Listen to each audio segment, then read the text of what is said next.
Today on TruckU, racing fans will get a chance to go under the hood as we find out what it takes to build a pro race truck as we start building our very own pro race vehicle here on TruckU.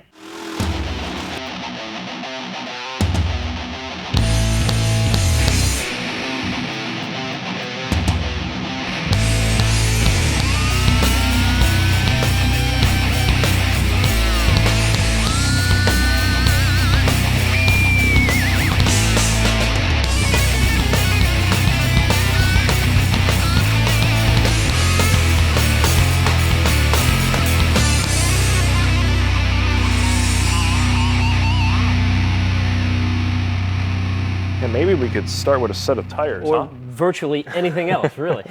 Hey, welcome to TruckU. I'm Bruno and Matt. And I'm Matt Steele. Now this is a 108-inch wheelbase geometric chassis. It's a truck chassis for circle track racing. Now, believe it or not, this thing once had a life out on the racetrack. Right. And it's pretty much been put out to pasture, but we are going to actually bring it back to life a little bit. Now, granted, we don't have any delusions of grandeur, but it will be a neat little race truck when we're done with it, and it sure beats starting with a pile of tubes, so this old chassis is going to come back to life. Hey, you know what? If you're involved in any kind of racing or any kind of restoration or motorsports or anything in general, you know you don't just start out at the top anyway. You've got to start somewhere, except for the few that actually, you know, that where everybody does just pay for them to start at the top. But that's not the case, all right? We're going to start from the ground up with this thing, man. That's what it's all about. I mean, you already did that in the race. Yeah, you know, I started out basically with a car my dad had bought to turn around and sell, and believe me, it wasn't a whole lot prettier than this, but after my first burnout, I'll tell you, I was hooked, and that's what it's all about, doing something you really love doing, then you become good at it and so slowly work your way up through the ranks. Now, or you can just have someone put a silver spoon in your mouth, but